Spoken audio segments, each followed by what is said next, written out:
nous n'acceptons pas cette main tendue d'Awa Domelo parce que nous sommes loin de l'axe de l'Est. Les autres n'ont pas répondu officiellement. Qu'est-ce que cela vous fait d'entendre ça? Vous savez, ça me fait rire parce que le PDCI-RDA a été créé par l'axe de l'Est. C'est dans le cadre de l'international communiste que des syndicats ont été initiés, créés en Côte d'Ivoire. Et c'est dans le cadre toujours de l'international communiste que le PDCI avait été créé avec à sa tête un communiste. Donc le vent d'Est, il a soufflé sur le PDCI-RDA. Et dans sa gouvernance, on a senti que le vent d'Est était encore présent dans la mesure où c'est, je dirais, le seul parti qui a créé le maximum de sociétés d'État, ce qui est évidemment une valeur socialiste, une valeur venue de l'Est. Et donc lorsqu'on ignore plus ou moins ce passé, qui est récent, hein, parce que les indépendances, il n'y a pas longtemps, eh bien, il faut se poser la question. Moi, je considère que le PDCI est un parti qui a commencé à l'Est et qui, parfois, se positionne aujourd'hui plus ou moins au centre, mais certainement pas sur l'échiquier de droite. Depuis que votre candidature a été retenue, est-ce que vous avez pris langue, vous avez échangé avec le président du PDCI-RDA? Ben, je n'en parlerai pas sur ce plateau. C'est mon droit. Compte tenu de notre histoire commune, il est bien évident que les canaux, ne serait-ce que sur le plan purement professionnel, parce qu'on a le même profil, on a géré la même structure, et de temps en temps, on échange sur l'avenir de la Côte d'Ivoire, l'avenir de l'Afrique et l'évolution du monde. Votre famille originelle, vous avez confié, je l'ai dit, votre candidature au président Laurent Gbagbo, qui est votre camarade de lutte, au président Pascal Affi-N'Guessan. Est-ce que de ces deux côtés, vous avez eu des retours? Bien, ils ont jugé utile de ne pas répondre ou de répondre d'une manière négative. Mais ce qu'ils oublient, c'est que aussi bien le FPI que le PPACI, c'est des fronts. Moi, je suis arrivé au FPI pas seul. J'étais militant d'un parti communiste et c'est tout ce militantisme-là que j'ai déversé au FPI à sa création. Et donc, depuis lors, il y a des personnes qui adhèrent à ma façon de voir les choses et qui sont militantes du PPACI. Et donc, croire que pondre une déclaration suffit pour décourager les militants, mais c'est faire une erreur d'analyse sur l'histoire même du FPI et du PPACI. Dans la mesure où, comme vous le constatez, même le parrainage a été porté à 80% par les militants du PPACI.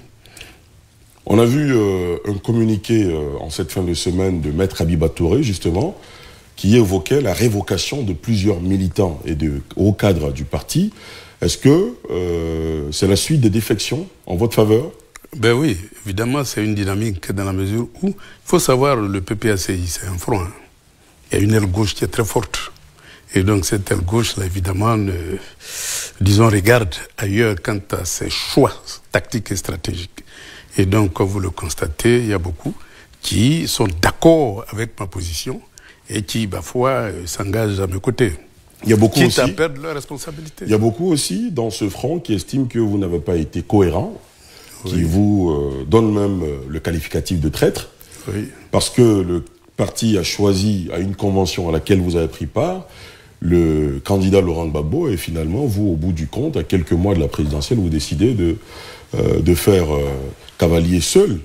Donc ils ne comprennent pas votre démarche. Ils estiment que vous fragilisez la dynamique du parti. Ben, le droit à la différence est un acquis de la démocratie. Et donc chacun a le droit d'exprimer son point de vue. Moi je suis un démocrate, je n'ai pas trahi la démocratie dans la mesure où j'ai fait une proposition pour que le débat s'ouvre à l'intérieur du PPACI. Je n'ai pas trahi la souveraineté, je me bats au niveau national, africain et international pour la souveraineté, et je n'ai pas non plus trahi le panafricanisme. Donc ceux qui, évidemment, font des analyses par rapport à des personnes peuvent faire de telles erreurs. Mais ceux qui font des analyses idéologiques ne peuvent pas arriver à une telle conclusion. En 2020, on était dans une situation presque similaire. Plusieurs candidatures avaient été retenues, dont les plus illustres, celle d'Henri Konan Bédié, fait le président du PDCI-RDA, celle de Pascal Affi-N'Guessan et bien d'autres, notamment Kouadio Konan-Bertin. Les deux précités ont décidé finalement de boycotter la présidentielle, et on a eu une affiche entre le président Ouattara et Kouadio Konan-Bertin. Certains se disent, Awa Domelo, s'il n'a pas le soutien de Laurent Gbagbo, de Tidiane Thiam ou encore de Pascal Affi-N'Guessan, il se retirerait avant le 25 octobre. Comment vous réagissez? Vous savez, le deuxième parti le plus puissant, c'est les indépendants. Si vous vous référez aux élections locales, vous verrez que c'est les indépendants qui ont ravi la première place dans l'opposition.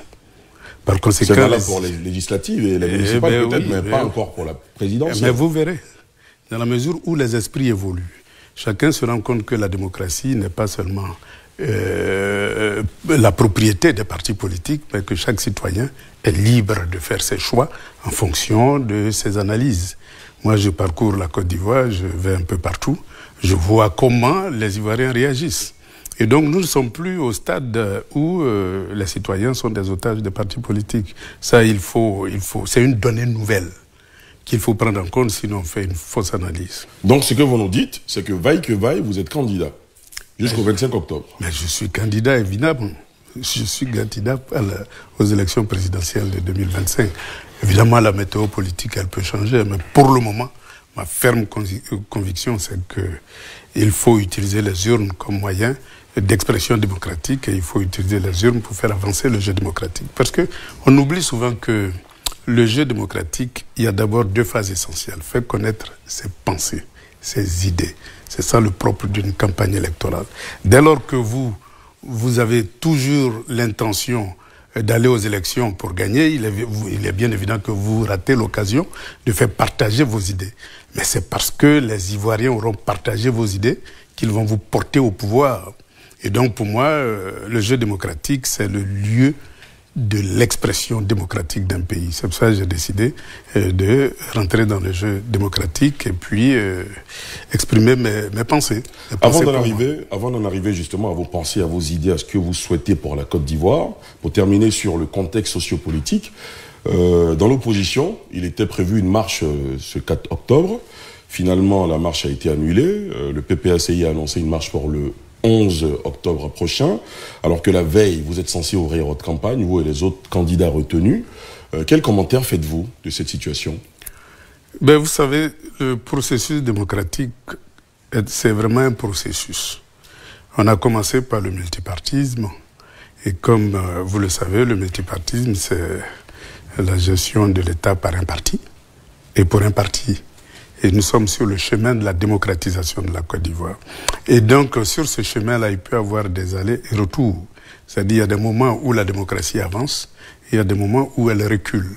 Et donc, la question des droits de l'homme, lorsque la justice est un instrument du parti-État, et que la police et la gendarmerie sont des instruments du parti-État, et que, parfois, le Parlement est entièrement phagocyté, eh bien, on criminalise pratiquement ses adversaires pour conserver le pouvoir. C'est la loi du pouvoir. Hein. Celui qui l'a veut conserver, celui qui l'a pas veut le conquérir.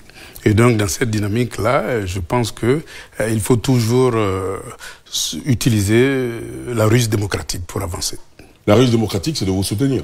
Oui. Par exemple, vous, un autre candidat de l'opposition. Oui. Est-ce qu'il peut arriver que vous, Simone Gbagbo, Jean-Louis Billon et Henriette Labou, arriviez à un consensus pour qu'une seule voix représente l'opposition à cette élection? Tous les schémas sont possibles dans la mesure où... Le jeu est ouvert. Oui, le jeu est ouvert. Simone et moi, nous partageons parfaitement la même vision de la société, le même parcours politique et la même idéologie. Et donc, nous sommes interchangeables pourvu qu'on puisse échanger pour voir quelle attitude il faut avoir vis-à-vis des élections. Et donc, nous avons amorcé la discussion parce que j'étais absent. Et donc, nous continuons de discuter.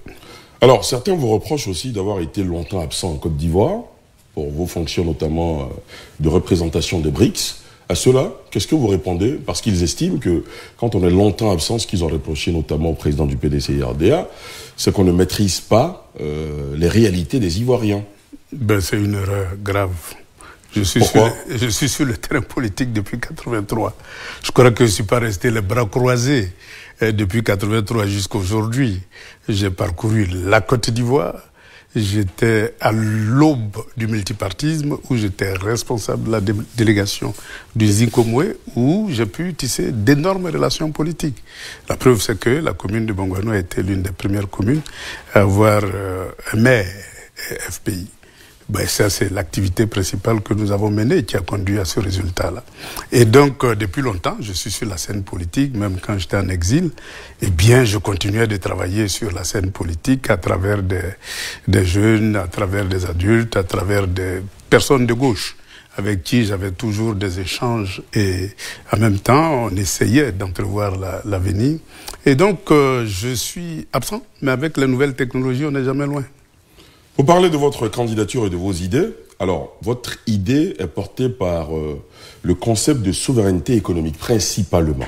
Oui. Qu'est-ce que vous entendez par la souveraineté économique? Ben, vous savez, il y a eu l'Afrique de Berlin. C'est-à-dire en 1884, les grandes puissances se sont réunies et puis ils ont partagé l'Afrique en plusieurs enclos, dont la Côte d'Ivoire. C'est pas nous qui avions choisi le nom, hein. C'est eux qui l'ont choisi, avec pour seul objectif de extraire des matières premières et donc et nous vendre des produits finis. C'était la loi, disons, du colonialisme, et cette loi du colonialisme était garantie par deux instruments fondamentaux. L'armée coloniale, qui n'est pas venue par négociation, qui est venue par agression pour prendre possession d'un territoire. Et puis la monnaie, qui nous prive de nos épargnes, de nos réserves en devises, et qui, ma foi, nous empêche d'utiliser nos devises pour investir dans des secteurs que nous-mêmes nous choisissons. Donc ces deux instruments-là font que, ma foi, la Côte d'Ivoire et l'Afrique, généralement, n'ont pas pu décoller. Et puis il y a un troisième élément qui s'est ajouté, c'est les contrats de concession.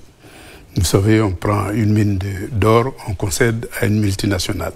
La Côte d'Ivoire à 5-10% et puis la multinationale à 90%. C'est comme le gaz, c'est comme le pétrole, c'est comme le cacao. Même le cacao, les licences sont inaccessibles aux producteurs même du café et du cacao, compte tenu des cautions énormes qu'on demande. Et donc, les paysans sont expropriés de leurs produits. Et donc, tous ces rapports asymétriques-là ont été construits à l'époque coloniale. Aujourd'hui, avec... Ça a évolué entre-temps. Ben, ça a évolué, mais ça n'a pas encore atteint un niveau où on peut parler de plein emploi. Parce que, vous savez, aujourd'hui, il y a beaucoup d'Ivoiriens dans le système scolaire. On a près de 8 millions de jeunes, de CP1 jusqu'à l'université. Et chaque année, on a 400 000 diplômés. Et sur les 400 000 diplômés, il n'y a que 100 000 qui trouvent un emploi moderne et durable. Les autres se débrouillent dans le secteur informel et en exil. Et donc, il est temps de changer de rapport de production entre l'Occident qui nous a colonisés et l'Afrique qui a été colonisée. Et ce rapport de production, c'est de passer de l'économie des matières premières à une économie industrialisée de matières grises, où on peut absorber l'ensemble des jeunes qui sortent de l'école. Donc la souveraineté est un impératif catégorique si nous voulons sauver la jeunesse et si nous voulons même transformer l'école. Parce que vous savez, les écoles aujourd'hui, c'est à l'image de l'école coloniale, c'est-à-dire on délivre des diplômes, mais il n'y a aucune qualification. Je prends l'exemple toujours d'un diplômé de mécanique. Au tableau, il est excellent. Mais vous le mettez devant un moteur, et il ne sait même pas comment on fait pour démonter un moteur. Ça, c'est être diplômé sans qualification. Nous devons changer cette logique-là pour passer des diplômes à la qualification, c'est-à-dire le savoir-faire et le savoir-faire faire. Alors, ça fait beaucoup d'idées que vous entremêlez, qui s'entrechoquent dans ce premier développement-là. Awa Domelo, installé au palais présidentiel, ce serait quoi les premières décisions, si vous en aviez 3? La première décision, c'est d'abord une loi d'amnistie pour apaiser la vie politique. Parce que vous savez, le multipartisme a engendré beaucoup de frustration, beaucoup d'arrestations, beaucoup de personnes qui ont été exclues de la compétition électorale ou qui sont encore en exil ou en prison. Donc il faut une loi d'amnistie pour apaiser le climat politique et le climat social. Et donc après... Il y a eu des lois d'amnistie par le passé. Est-ce que vous pensez que ça produit l'effet escompté, tel que vous le décrivez? Ben non, parce que la logique multipartisane fabrique ses propres exclusions et utilise tous les instruments. Donc on peut libérer un aujourd'hui, démon en prison 2. Toujours dans la même logique du parti-État. Donc l'amnistie ne réglerait pas le problème. Ben justement, c'est pour cela il faut un État démocratique. Et donc, pour moi, la démocratisation de l'État de Côte d'Ivoire est une nécessité. Et elle passe par la création d'une institution d'inclusion, c'est-à-dire ce que j'ai appelé le Conseil des sages, qui serait, je vais dire, le reflet de l'ensemble des forces politiques, mais aussi des anciens chefs d'État Et ce conseil des sages-là va permettre d'avoir une commission électorale indépendante, forcément, puisque on va lui soumettre, je veux dire la commission électorale, on va lui soumettre tout ce qui est république, c'est-à-dire la justice, etc., pour que les juges soient suffisamment neutres, parce que choisis d'une manière consensuelle, et que la liste électorale soit neutre, parce que choisi d'une manière consensuelle, et que le découpage électoral ne soit pas asymétrique au profit du parti au pouvoir. Donc tous les instruments qui divisent la Côte d'Ivoire doivent faire l'objet d'un consensus national. Et c'est comme ça qu'on peut créer les conditions du jeu démocratique. C'est-à-dire où il y a un arbitre, et puis la République fonctionne normalement, et les libertés démocratiques sont garanties par une justice indépendante. Et dans ce système-là, qui aurait l'opportunité de la nomination des membres du Conseil de sages, c'est le président de la République. Ben forcément, ça reviendrait à la case départ. Non, parce que les anciens chefs d'État, c'est pas moi qui les ai nommés chefs d'État. On est d'accord. Ils sont automatiquement membres. Vous pouvez les extirper du Conseil. Non, ils sont membres du Conseil d'État, du Conseil des sages. Voilà, et puis les partis politiques les plus influents, ceux qui sont représentés au Parlement, et puis vous avez la communauté religieuse et traditionnelle qui est là, et puis vous avez des leaders de la société civile qui peuvent être choisis pour être membres du comité des sages. L'essentiel, c'est qu'on ait une démocratie inclusive et que le jeu démocratique soit l'affaire de chaque différence, parce que c'est la synergie des différences qui fait le jeu démocratique et non l'exclusion. Dans votre développement sur la souveraineté économique, vous avez touché du doigt une question que vous évoquez souvent, la monnaie, le franc CFA. Vous, une fois à la tête de la Côte d'Ivoire, vous engagerez une nouvelle réforme de cette monnaie? Forcément, puisque dans tous les cas, l'Afrique de l'Ouest a déjà engagé des réformes dans ce sens-là. Ils ont mis en chantier... On est arrivé à la monnaie éco? Voilà, ils ont mis en chantier l'éco, mais vous savez comment l'histoire s'est terminée. Est-ce que l'histoire est terminée? Non, elle n'est pas terminée, mais elle a été mise en mal. Pourquoi? Par l'ancienne puissance coloniale avec notre président. Vous y voyez un sabotage de la France? Évidemment, la France n'a aucun intérêt à se débarrasser du CFA. C'est un matelas de réserve en devises pour la France. Et donc, elle n'a aucun intérêt. Aucun. Et donc, toutes les manœuvres nécessaires pour conserver ce matelas-là, vous savez que nos réserves en or sont en France. Et donc, si vous avez votre réserve en devises en France, vos réserves en or en France, c'est comme si vous travaillez et puis c'est quelqu'un d'autre qui gère votre salaire. Il est bien évident qu'ils ne vont jamais autoriser à ce que vous investissez en étant en concurrence avec celui qui gère votre salaire. Et donc, la question de l'industrialisation est forcément liée à la souveraineté monétaire. Sans souveraineté monétaire, on n'a pas les moyens de notre politique. On peut faire de beaux programmes, de beaux discours, mais c'est ceux qui financent, en dernière analyse, qui, parfois, décident des projets à financer. Et donc, comme vous le constatez ces derniers temps, on a une vague de croissance tirée par le bâtiment et les travaux publics, parce que c'est nécessaire pour évacuer les produits finis de l'Europe vers l'Afrique, mais aussi nécessaire pour évacuer les matières premières de l'Afrique vers l'Europe. Donc, c'est des investissements qui arrangent le système. Mais vous ne verrez jamais, à part les 2 décennies de l'indépendance de la Côte d'Ivoire, où grâce à la caisse stable, vous pouvez amener une politique vigoureuse de création de 60 à 80. De 60 à 80. Mais on a vu comment ça s'est terminé. Ça a été démantelé, privatisé, vendu. Et aujourd'hui, on est privé de ce potentiel industriel-là. La Côte d'Ivoire s'est désindustrialisée. Est-ce que vous n'avez pas le sentiment justement qu'il y a une réindustrialisation aujourd'hui? On a une croissance qui était basée sur une économie de rente. Aujourd'hui, il y a un début de transformation. On est proche des 50% de transformation, par exemple, au niveau des fèves de cacao. Est-ce que c'est un bon point ou vous estimez qu'on peut faire mieux? Que vous ferez mieux? C'est une transformation de l'extérieur par l'extérieur et pour l'extérieur. Ça veut dire quoi? Ça veut dire que les multinationales s'approprient notre économie et nous n'avons pas la possibilité d'investir parce que tout simplement nos devises ne nous appartiennent pas. Et nos épargnes même sont dans des banques, je veux dire, qui ne nous appartiennent pas. Il y a un frémissement d'industrialisation, mais c'est une croissance qui est tirée de l'extérieur et pour l'extérieur. Aujourd'hui, il faut rendre endogène le développement industriel. Et comment? Justement, c'est qu'aujourd'hui, quand vous prenez le paysan, il est encore dans l'informel. Il est dans l'informel, alors que beaucoup d'enfants de ces paysans-là sont à l'école, où ils ont appris à gérer des entreprises. Donc il faut passer du statut de paysan au statut d'entrepreneur agricole, pour que les fils de paysans prennent en main le projet d'entreprise agricole et qu'on passe vers une industrialisation de l'agriculture. C'est comme les mines, hein. Vous avez beaucoup d'orpaillage informel. Ben, il est question de donner une forme à tout cela pour que on puisse passer d'une économie informelle à une économie formelle. Et c'est tous ces changements-là qui vont permettre d'amorcer, parce qu'on a un gros potentiel en matière d'industrie agricole, et donc nous pouvons amorcer le développement par l'industrie agricole. Évidemment, ça demande beaucoup d'énergie.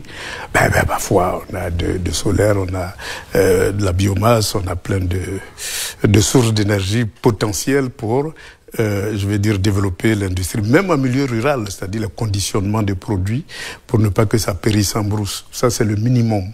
Et puis ensuite, les semi-transformations et les transformations selon toute la chaîne de valeur ajoutée pour que la valeur ajoutée revienne aux opérateurs économiques nationaux. Il est bien évident que l'une des conditions aussi, c'est les pistes. Hein. On a à peu près 200 000 km de pistes non praticables en toute saison. Donc tout le vivrier qu'on produit, il y a une bonne partie qui reste dans les plantations et qui ne peut pas sortir. Donc il faut passer des grosses infrastructures de prestige aux petits travaux pour transformer nos pistes en route. Vous avez beaucoup parlé des paysans, du monde agricole. Récemment, le prix du cacao et du café ont connu une hausse. On est passé par exemple pour le cacao de 1800 à 2800 francs CFA, qui est historique. Ça n'a jamais été le cas en Côte d'Ivoire. Comment vous analysez cela et quelle posture vous adopteriez-vous une fois au pouvoir sur est-ce que vous maintiendrez le système de stabilisation du prix ou vous ferez comme le Cameroun où on peut vendre à des prix très importants, sauf que en fonction des fluctuations, le paysan peut toucher moins? Oui, disons que, bon, évidemment, ça a monté à 2800, ce qui est une bonne chose par rapport aux 2000 du passé. Mais le marché international indique 6000 francs le kilo. À qui profite cette différence-là? Voilà, pour moi, la transformation de l'économie agricole doit permettre aux paysans producteurs d'aller de la plantation jusqu'à l'entrée-usine pour tirer le maximum de ses propres produits.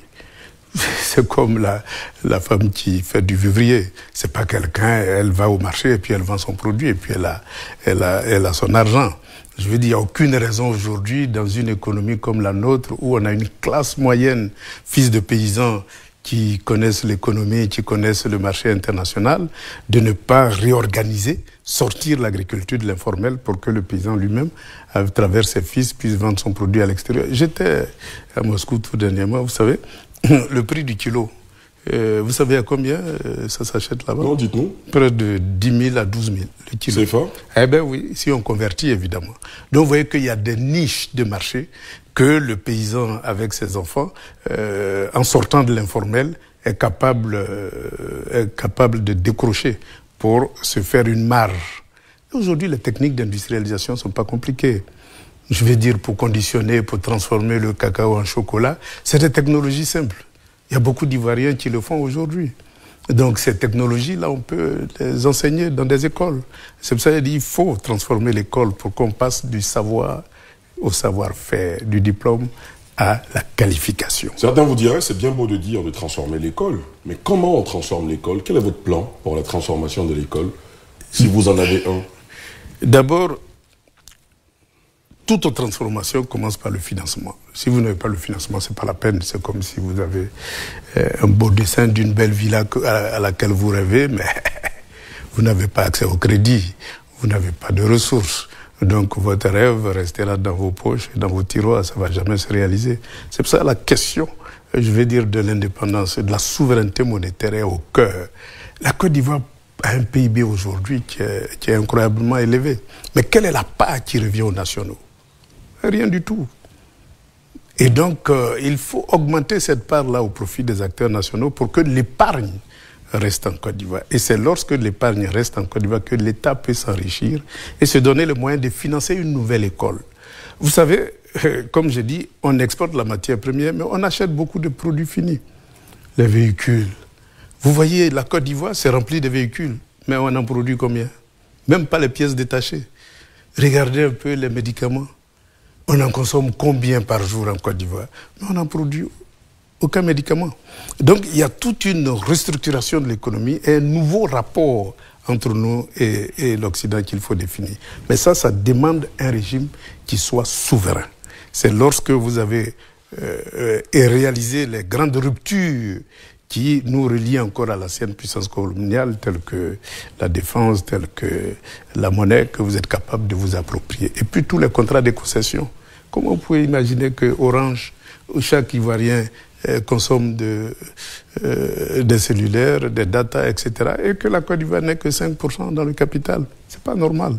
Alors que toute l'infrastructure a été construite depuis le régime Houphouët-Boigny. Donc il y a des contenus locaux qu'il faut développer en revisant l'ensemble de ces accords-là. Mais vous savez, c'est ce que on a tenté dans les années 2000 et vous connaissez la suite. Une rébellion, une guerre, etc. Et puis on a été éjecté du pouvoir. Mais cette fois-ci, on n'est plus seul. Si on prend le pouvoir, on saura créer les conditions de notre défense et de notre sécurité et engager la Côte d'Ivoire sur le chemin de la souveraineté. À 20 jours du scrutin, est-ce que votre projet de société est prêt? Comment il s'intitule? Ah oui, on a intitulé ça les 42 opérations pour transformer la Côte d'Ivoire. Ça représente quoi, 42 opérations? C'est des opérations qui permettront non seulement de démocratiser la Côte d'Ivoire, mais en même temps de passer d'une économie dominée à une économie dominante, et de passer d'une économie de matières premières à une économie de matières grises, et en même temps de changer l'école, de changer le système de santé. Comme j'ai indiqué tout de suite, il faut développer des technopoles pour qu'on puisse produire localement le minimum. On n'est même pas capable de produire une pièce détachée. Alors qu'aujourd'hui, chaque école, moi je voyage beaucoup, hein, chaque école, il y a des incubateurs, il y a des start-up, il y a tout un environnement qui permet à l'élève non seulement d'apprendre, mais d'innover. Et cette innovation-là permet au pays de se développer dans la mesure où on a un potentiel de brevets qu'on n'imagine pas. Prenez le cas de la médecine traditionnelle. C'est un gisement énorme de brevets qu'on peut développer. Chaque brevet est une industrie potentielle. Et donc, en créant des start-up, en créant des incubateurs, en créant des pépinières d'entreprises et des zones d'innovation, on est capable de booster le développement industriel. On aura même besoin de main-d'œuvre. Dans ces 42 opérations que vous entendez développer pour la Côte d'Ivoire, quelles sont les prioritaires? D'abord, le véhicule démocratique dont je décris à travers le Conseil des sages et loi d'amnistie, et puis les leviers de la souveraineté, à savoir la question de la défense et de la sécurité. Pour moi, les bases coloniales, les bases militaires coloniales ont vécu. Elles n'existent pratiquement plus aujourd'hui. Est-ce que c'est toujours d'actualité? Les accords de défense existent bel et bien. Nous sommes dans un environnement technologique où vous pouvez être, je sais pas moi, en France, et puis attaquer la Côte d'Ivoire à travers les nouvelles technologies de défense et de sécurité.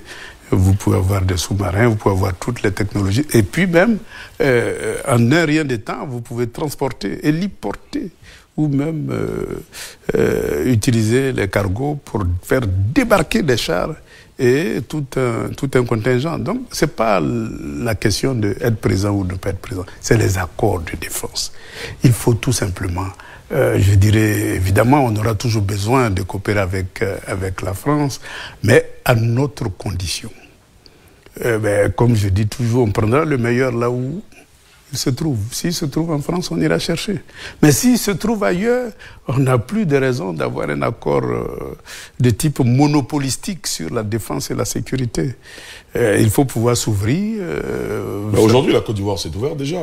Elle est ouverte vers la Turquie, vers la Chine. Mais les accords de défense existent toujours. C'est ça qui constitue la pierre angulaire et que je dirais, que j'appelle les derniers liens de la colonisation. Il faut les annuler. Si ce n'est plus utile, il faut les annuler. Mais pourquoi ça existe? Ça veut dire qu'il y a un intérêt. Et donc, pour moi, il faut les annuler. C'est comme les accords monétaires. Les accords monétaires, aujourd'hui, si vous voulez commercer avec la Chine ou la Russie, vous êtes obligé de passer par la France, avoir le visa de la France parce que vos dollars et vos euros se trouvent en France selon les accords monétaires et donc vous ne pouvez pas outrepasser, je veux dire, ce chemin-là.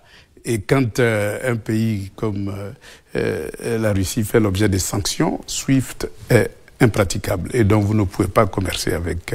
Or, il y a des choses à prendre en Russie, il y a des choses à prendre au Brésil, il y a des choses à prendre en Chine, il y a des choses à prendre un peu partout dans un monde multipolaire. Nous voulons le meilleur pour la Côte d'Ivoire et non un monopole de l'ancienne puissance coloniale. C'est pour ça les accords monétaires, les accords de défense, il faut. Comment vous pouvez concevoir qu'après 60 ans, plus de 60 ans d'indépendance, on n'est même pas capable de fabriquer un pistolet pour nos policiers? C'est incroyable quand même. Mais tout simplement parce que c'est un monopole, un marché réservé à l'ancienne puissance coloniale. Et donc, il faut développer une industrie militaire pour avoir la capacité d'échapper aux embargos, à toutes les sanctions qui ont frappé la Côte d'Ivoire. C'est ce que je disais tout à l'heure, il y a quand même un début. Parce que moi, selon certaines sources, il y a des équipements qui sont pris en Chine, par exemple, en Turquie, et vers bien d'autres partenaires. L'industrie militaire est une nécessité. Parce que nous sommes dans un monde où la sanction devient une arme politique. Et donc, lorsque vous développez, je vais dire, une politique sécuritaire qui n'arrange pas l'ancienne puissance coloniale, ben vous êtes frappé d'embargo. Et donc, même les munitions, vous ne pouvez plus les avoir. Est-ce qu'il n'y a pas de contradiction? Parce qu'aujourd'hui, l'ancienne puissance coloniale était le premier partenaire commercial de la Côte d'Ivoire. Aujourd'hui, ça ne l'est plus. Donc, est-ce qu'entre-temps, beaucoup de choses n'ont pas changé? Est-ce qu'il n'y a pas un début de volonté, justement, de se défaire de cette tutelle historique? Mais c'est ça, moi, je vais accélérer. À quoi servent ces accords? Moi, je vais accélérer le processus pour qu'on soit libéré. Je vais accélérer le processus pour que tous les contrats de concessions asymétriques soient tout simplement révisés au profit de l'intérêt de la Côte d'Ivoire.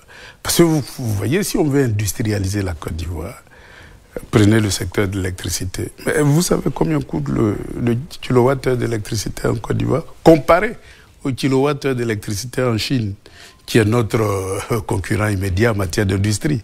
Mais si vous n'êtes pas compétitif en matière d'électricité, vous ne pouvez pas développer l'industrie. Or, le coût de l'électricité est très élevé en Côte d'Ivoire, tout simplement parce que tout le circuit est privatisé. Et donc, ceux qui détiennent ces concessions-là cherchent beaucoup plus de profits qu'un service à l'industrie. C'est comme les télécommunications, c'est comme le carburant. Aujourd'hui, le coût du carburant, regardez un peu le litre de super, combien ça fait. Mais allez-y un peu en Chine, en Inde et en Russie, ce n'est rien du tout. Comme je dis toujours, le litre, vous êtes à la station, vous faites le plein, c'est 250 francs le litre. Ici, on a 800 et quelques. Donc, vous voyez qu'en développant des rapports, nous sommes capables d'avoir une capacité, je vais dire, de baisser la cherté de la vie. Et en même temps, une capacité d'avoir un service pour l'industrie. Parce que si vous produisez des usines et que ce que vous produisez, ce n'est pas compétitif au niveau international, vous allez être écrasé par les géants. Donc il y a tout un ensemble d'environnements à créer pour que nous puissions passer d'une économie des matières premières à une économie industrielle. Dans les conditions actuelles, ce n'est pas possible. Est-ce que dans vos 42 opérations, il y a un pan important pour les infrastructures? Là, je pose la question à l'ancien directeur général du Benet, oui, qui, chaque fois qu'il a eu l'occasion de prendre la parole publiquement, a dénoncé une sorte d'infrastructure de prestige sous le régime RHDP. Oui. Ça veut dire que vous ne feriez pas de 6e pont, de 7e pont, de 8e pont une fois à la tête de l'État? Ben, on fera toujours des ponts. Mais ce que je veux dire, c'est que... Dans ce cas, pourquoi dénoncer ce que fait non, parce que ça coûte cher. En ce moment? Le gré à gré n'est jamais une bonne pratique. Le gré à gré, on connaît tous ce que ça cache. Et donc, ce n'est jamais une bonne pratique. Il faut rompre avec le gré à gré et puis faire compétir les entreprises. Est-ce que tous les marchés attribués sont de gré à gré? La plupart du temps, c'est du gré à gré. Je suis désolé, mais c'est du gré à gré. Et donc, il faut rompre avec cette pratique-là. Et puis ensuite, en matière d'infrastructure, on a une deuxième révolution à faire. Laquelle? C'est la révolution du chemin de fer. Vous savez, tous les pays industrialisés au monde ont un système de chemin de fer pour transporter la matière première vers l'usine, mais aussi transporter les produits finis vers la destination désirée. C'est le système le moins cher. Et donc, si nous voulons développer, industrialiser la Côte d'Ivoire, et au-delà de la Côte d'Ivoire, tout le continent africain, il faut mettre l'accent sur le chemin de fer. Et donc cette deuxième révolution-là, il faut la faire. Depuis les indépendances, on n'a même pas construit un seul kilomètre de chemin de fer. Et le chemin de fer qui existe aujourd'hui, qui va jusqu'à Kaya, il a été construit avant la décolonisation. On n'a même pas ajouté un seul kilomètre. Et donc on a un seul chemin de fer, mais on ne peut pas faire de l'industrie avec ça. La preuve, c'est que vous constatez que la plupart des industries ont fleuri souvent le long de ces chemins de fer-là, Confréville, Cotiveau, etc. Tous ces usines-là ont fleuri. C'est pour dire que le chemin de l'industrialisation passe par le chemin de fer. C'est une révolution importante. Et la deuxième révolution, c'est les pistes rurales. Il faut les rendre praticables en toute saison. Et donc c'est comme ça qu'on pourra fluidifier les rapports entre le village, le campement et la ville industrielle. Rodan Melo, parlons à présent de la situation dans la région ouest africaine, marquée par le terrorisme qui n'arrête pas de fragiliser plusieurs États et qui serait même aux portes de la Côte d'Ivoire. Vous, président de la République, quelle serait votre première décision en matière de sécurité intérieure et extérieure? D'abord, comme je dis, il faut avoir une autonomie en matière de politique de défense et de sécurité. C'est ce que j'ai appelé la souveraineté sécuritaire et défensive.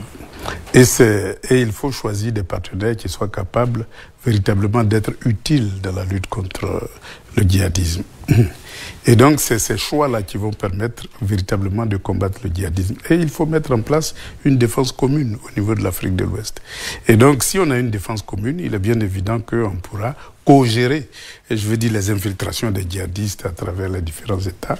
Vous savez, quelque chose que l'AES a fait d'intéressant, c'est d'avoir mis en place une défense commune entre les trois États. Bon, évidemment, aujourd'hui, ils sont en train de monter en puissance parce qu'ils forment beaucoup d'officiers, beaucoup de sous-officiers de militaires. Ils achètent beaucoup de moyens militaires. Ils sont même en train de développer un complexe militaire pour être de plus en plus autonomes, ne serait-ce qu'en matière de munitions. Et donc, toute cette politique-là va permettre d'engager une véritable bataille contre le terrorisme. Et si la Côte d'Ivoire, qui a une puissance économique, s'ajoute, il est bien évident que ça donnera de l'ampleur à une défense commune en Afrique de l'Ouest. Et c'est comme ça qu'on pourra mettre dehors le djihadisme, qui est un produit du monde hégémonique, hein. Le djihadisme a essaimé en Afrique de l'Ouest après la chute de la Libye.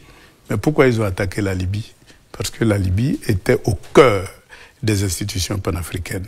Vous êtes clairement en faveur de l'AES?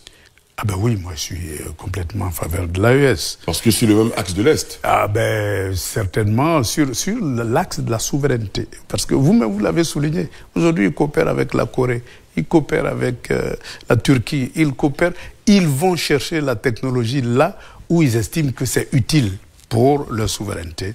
Et ils construisent des complexes industriels sans avoir besoin de l'autorisation de qui que ce soit parce qu'ils ont mis en place une banque d'investissement commune qui permet d'engranger leur richesse en or et d'utiliser ça comme fondation pour lever des financements pour leur développement. Donc c'est des exemples qui sont utiles pour la Côte d'Ivoire tout entière. Ils sont sur le chemin de la souveraineté. Sur le bilan sécuritaire de l'AES, vous dites il monte en puissance. Certains autres observateurs estiment que le résultat escompté n'est pas au rendez-vous, tant il y a la résurgence d'attaques terroristes ces dernières années, ces dernières semaines. Ben, c'est pas moins que quand la France avait en charge la gestion de la sécurité dans l'AES. Hein. C'est pas moins. Aujourd'hui, au contraire, il y a une vraie armée. Une vraie armée qui s'organise, qui acquiert des armes, qui s'entraîne et qui... C'est ça le plus important.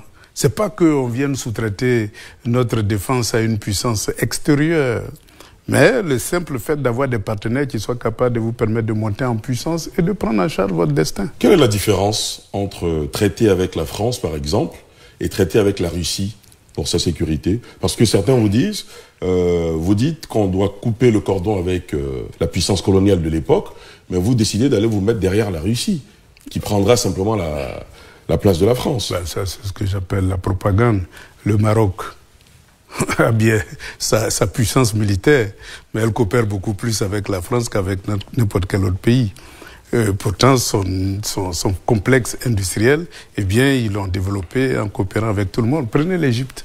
L'Égypte a été libérée par la Russie pendant la période coloniale et a armé l'Égypte. Mais l'Égypte a plusieurs partenaires, les Américains. Les Américains même sont beaucoup plus présents en Égypte qu'ailleurs. Et donc, c'est pour dire que la souveraineté, ça vous donne la liberté de coopérer avec qui vous voulez. C'est pas le fait d'échanger de maître par un autre maître. Et puis, la Russie n'a aucun intérêt. Il n'a aucun intérêt. Toutes les matières premières que nous avons dans notre sous-sol, ils en ont en quantité énorme et puis ils sont même pas nombreux. Et donc, vous savez, ces idées-là, écoute, la Russie a bien libéré l'Europe sous le nazisme. Mais l'Europe n'est pas devenue une colonie russe. Au contraire, c'est devenu une colonie américaine sur le plan défensif. Donc, si l'Europe, qui est une puissance coloniale, a besoin de coopérer avec les États-Unis pour sa défense, il est bien évident que nous, on a besoin de coopérer avec les plus grandes puissances militaires pour développer notre capacité défensive. Si l'Europe en a besoin, nous aussi on en a besoin. Et donc coopérer avec la Russie, il ne faut pas se le cacher, c'est la première puissance militaire au monde en matière de technologie défensive. Donc aller prendre le meilleur là où on peut l'avoir, il faut aller chercher. C'est comme la Chine, c'est comme la Turquie, ils ont des spécificités. Et il faut aller chercher le meilleur pour la Côte d'Ivoire et pour tout le continent africain. Selon nos informations, vous étiez récemment, il y a quelques jours, en Russie. Vous avez pu rencontrer Vladimir Poutine? Ça relève... Vous lui avez confié votre candidature? Ça relève... Est-ce que vous aurez le soutien de la Russie si vous êtes élu président de la République de Côte d'Ivoire? Ça relève... ça relève de quoi, dites-nous? Ça relève des relations que j'ai, donc bon... vous savez, certains se targuent d'avoir des relations en Occident. Moi, je me targue d'avoir des relations au sein des BRICS. Donc, c'est tout à fait normal que dans un monde multipolaire, eh bien, un homme politique a besoin de relations au niveau international. J'ai commencé par tisser mes relations avec la Chine, avec un certain nombre de pays, même la Turquie, quand j'étais conseiller d'Alpha Condé. Et aujourd'hui, je coopère avec la Russie et le monde des BRICS en général. Ça me permet d'avoir des relations et de savoir ce qui est meilleur chez eux, pour mon continent, pour la Côte d'Ivoire. Et donc, pour moi, je vais dire, c'est des relations qu'il faut entretenir. Parce que le monde est fait des relations, surtout un acteur politique. Pour revenir à la situation sécuritaire dans la sous-région, dans une interview fleuve diffusée sur les antennes de la télévision nationale du Burkina Faso, le capitaine Ibrahim Traoré a laissé entendre que la Côte d'Ivoire était une sorte de base arrière pour les groupes terroristes et que la Côte d'Ivoire aurait un accord de non-agression entre le pays et les groupes terroristes. Comment vous réagissez à cette assertion? Bon, pour le moment, je n'ai pas d'éléments qui me permettent, peut-être qu'il a plus d'éléments que moi, mais moi, je n'ai pas ces éléments-là qui me permettent d'affirmer cela. Mais je vais dire que il faut être conscient du fait que les rapports militaires entre la France et la Côte d'Ivoire, souvent, peuvent poser des problèmes. Parce qu'ils ont le droit d'aller et venir sur tout le territoire. Ils ont le droit de circuler partout sur toute l'étendue du territoire, et souvent même sans autorisation préalable. Donc, qu'est-ce que ça cache tout ceci? Je vais dire, c'est les accords de défense. Donc, pour moi, je vais dire... Est-ce qu'ils sont aussi toujours présents après la fermeture du 43e Lima, notamment? Oh, vous savez, il y a beaucoup de sociétés militaires privées françaises qui opèrent en Côte d'Ivoire, donc c'est pas ça qui manque. Et puis, bon, les accords existent. Je vais dire, ces accords-là peuvent être activés à tout moment et déplacer Donc vous, une fois élu président de la République, vous mettrez fin à tous ces accords? Ah oui, ça c'est, je vais dire, c'est le minimum. Il n'y aura pas un remplacement de sociétés privées russes qui s'installerait? Non, il faut développer la coopération multipolaire. Parce que nous sommes dans un monde multipolaire où on va prendre le meilleur là où il se trouve. Revenons au scrutin présidentiel du 25 octobre prochain. À Ouadamelo, la campagne s'ouvre le 10 octobre. Comment vous entrevoyez votre campagne? Vous allez circuler dans toute la Côte d'Ivoire? Vous avez prévu d'aller partout? Aller partout en quelques jours, c'est un peu difficile. Absolument. Voilà, donc il faut faire des choix en fonction... Et quels sont les choix que vous avez décidé de faire? Parce qu'on a un programme. Et en fonction de ce programme-là, il y a des villes qui sont nécessaires. L'un des éléments clés de notre programme, c'est, je veux dire, la décentralisation et l'intégration avec les voisins. Je prends une ville comme moi, elle est en relation avec le Libéria et la Guinée. Et il faut faire un Abidjan bis, c'est-à-dire une zone industrielle tournée vers la Côte d'Ivoire, mais aussi vers les pays voisins. Et il faut une zone touristique et commerciale qui puisse avoir les mêmes attractivités qu'Abidjan et en même temps développer le chemin de fer et les autoroutes nécessaires pour relier Mans à ces différentes capitales. Et puis avoir une économie commune. Il y a beaucoup de choses qu'on achète d'une manière informelle au Libéria et en Guinée, et il y a aussi beaucoup de choses qu'on achète de manière informelle que les Guinéens et les Libériens achètent de manière informelle. Il faut formaliser tout ceci à travers une vraie politique de décentralisation qui donne, je vais dire, de l'attractivité à toutes ces villes frontières-là. C'est comme Korogo, c'est comme Mans, c'est comme... je dirais, dans l'Est peut-être. Dans l'Est aussi, etc. Bondoukou, Bondoukou, à Bengourou, à Boisseau, et puis en même temps créer des cités culturelles, ce que j'appelle les cités culturelles. Vous prenez une ville comme Sakassou, c'est une cité culturelle. Comme Krendiabo, c'est une cité culturelle. Comme Kong, c'est une cité culturelle. Comme Ouaranene, c'est une cité culturelle. Comme les ponts Aliane à l'ouest, c'est une cité culturelle. Et donc, c'est tout ce programme de décentralisation-là qui exige que nous allions vers ces points clés-là pour faire connaître notre vision du futur de la Côte d'Ivoire. Et donc, notre programme, il sera essentiellement lié à ça. Donc, vous irez notamment à Mans, à Korogo, ah ben oui, ça à c'est Bengourou, clair. Ça c'est clair. D'accord. Quelles sont vos chances de remporter cette élection présidentielle, vous, qui finalement n'avez pas d'appareil derrière vous, vous n'avez pas le PPACI, encore moins le FPI derrière vous, vous êtes candidat indépendant. De mémoire, le seul candidat qui se rapprochait de candidat indépendant, du statut de candidat indépendant, c'était peut-être le général Gueye, qui a dû créer un mouvement en quelques mois. On sait tous l'histoire, comment ça s'est passé. Est-ce que vous pensez qu'un candidat indépendant, fût-il à Ouadamelo, a des chances de remporter une présidentielle en Côte d'Ivoire? Pourquoi les Ivoiriens, qui sont militants du PPACI, du FPI, du RHDP même, décideraient de laisser leur champion historique pour se mettre derrière Ouadamelo? Tout simplement parce que c'est des idées qui arrangent tous les Ivoiriens. La démocratie est une nécessité pour tous les Ivoiriens. Qu'on soit FPI, PPACI, PDCI, on a tous besoin. Vous savez, les rapports entre les Ivoiriens sont devenus tellement des rapports de méfiance que même souvent quand on va chez le voisin, on a même peur de boire de l'eau. Ça, c'est à l'actif des hommes politiques. Mais justement, il faut briser, je vais dire, ce mur de méfiance. Est-ce que vous êtes différent de ces hommes politiques? Ben, c'est parce que justement, comme je n'ai pas d'appareil politique, je ne suis pas l'otage d'un parti politique. Pour moi, la démocratie, c'est que tous les talents, d'où qu'ils viennent, doivent servir l'appareil d'État. Et c'est ce discours-là qu'il faut servir aux Ivoiriens, pour ne pas qu'on assiste à des alternances qui excluent d'autres et ils sont obligés d'attendre pendant des années avant de revenir aux affaires. Ben, c'est geler une partie des intelligences du pays. Non, il faut utiliser tous les talents du pays. Je crois qu'une candidature indépendante a cette caractéristique-là que, eh bien, tous les Ivoiriens seront au travail. Donc, c'est un discours à tenir, c'est une nouvelle façon de voir la Côte d'Ivoire à tenir. Et je pense que pour beaucoup de jeunes et beaucoup de personnes qui sont conscients des plaies que nous vivons dans un contexte de parti-État et de multipartisme, eh bien, pourront se décider à ma faveur. Et donc, il faut, comme je dis, la politique, c'est avant tout le renouvellement de la pensée. Et je suis convaincu d'une chose, c'est que ma pensée va prendre le pouvoir. Beaucoup estiment que le principal favori de cette élection, c'est le président de la République sortant, le président Alassane Ouattara. Quelles sont vos chances, vous, de remporter cette élection face à lui? La campagne n'a même pas commencé. Lui, ça fait combien, 15 ans qu'il utilise tous les médias d'État pour s'imposer. Comme, je vais dire, comme le développeur, comme celui qui crée la croissance, comme celui qui crée des infrastructures. Mais l'antithèse n'a jamais été présentée aux Ivoiriens. Et c'est l'occasion de présenter l'antithèse pour montrer qu'il y a d'autres voies qui peuvent permettre de faire le saut démocratique et souverainiste et aller ouvrir la Côte d'Ivoire vers les voies panafricanistes pour créer une Afrique où on peut circuler librement. Deux situations que je vous soumets avant de terminer cet entretien. Si le président Ouattara rempile qu'il est élu une nouvelle fois pour diriger ce pays, qu'il décide de faire un gouvernement d'ouverture et qu'il décide de vous inviter à rejoindre son gouvernement pour servir la Côte d'Ivoire, quelle serait votre réaction?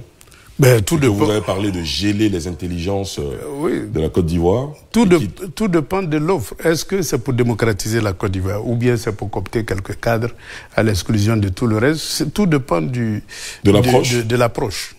Moi, je suis contre le parti-État. Et donc, si c'est toujours dans le cadre du parti-État, ça ne m'intéresse pas. Mais si c'est une vraie ouverture, si c'est une vraie ouverture où on va vers la démocratie, c'est-à-dire des rapports inclusifs entre les partis politiques, ça peut être intéressant. Parce que nous avons besoin d'amorcer le processus démocratique en Côte d'Ivoire. On a besoin, je vais dire, d'une sorte de transition qui puisse permettre à tous les acteurs politiques d'être ensemble pour créer les conditions consensuelles du jeu démocratique. C'était dans ça le plan d'Awa Domelo. Donc c'est dans ça le plan de nos opposants aujourd'hui. Ceux-là même qui vont affronter Alassane Dramane Ouattara, leur plan est donc tout simplement de devenir ministre dans le prochain gouvernement, selon eux, appelé d'Union nationale. Monsieur Awa Domelo, il n'y aura pas ce gouvernement. Il n'y aura pas cette république. Il n'y aura pas cette Côte d'Ivoire. Voilà, parce que c'est pourquoi j'ai toujours été étonné que lui, Awa Domelo, ne décrit pas le fait que Ouattara soit candidat pour un 4e mandat. Il a même dit clairement que personne ne peut empêcher Ouattara de faire un 4e mandat. Monsieur Awa Domelo l'a dit. Mais il a quelle crédibilité s'il lui le dit? Parce que le dire, c'est dire que personne ne peut empêcher Ouattara d'être aussi candidat à un 5e mandat, à un 6e, et un 7e, et ainsi de suite. Comme le président Gbagbo l'avait dit, pourquoi s'arrêter en si bon chemin? Si on a pu mater tout le monde, on a pu s'imposer, pourquoi ne plus s'imposer demain? Dans l'avenir, toujours et toujours. Pourquoi? Pourquoi faudrait-il que ça change à un moment donné? Awa Domelo, dans cette vidéo que vous venez d'écouter, a dit plusieurs choses catastrophiques. Mais la chose la plus catastrophique, c'est bien évidemment la partie où il ose dire que si le gouvernement de M. Ouattara est créé pour une véritable réconciliation, bah lui pourra adhérer à ce gouvernement. Bah voyez-vous, quelqu'un qui veut gagner l'élection présidentielle ne peut jamais venir dire à son électorat que si le président Ouattara voulait me nommer ministre, je serais très bien fier de travailler à ses côtés. Personne ne pourrait jamais dire ça.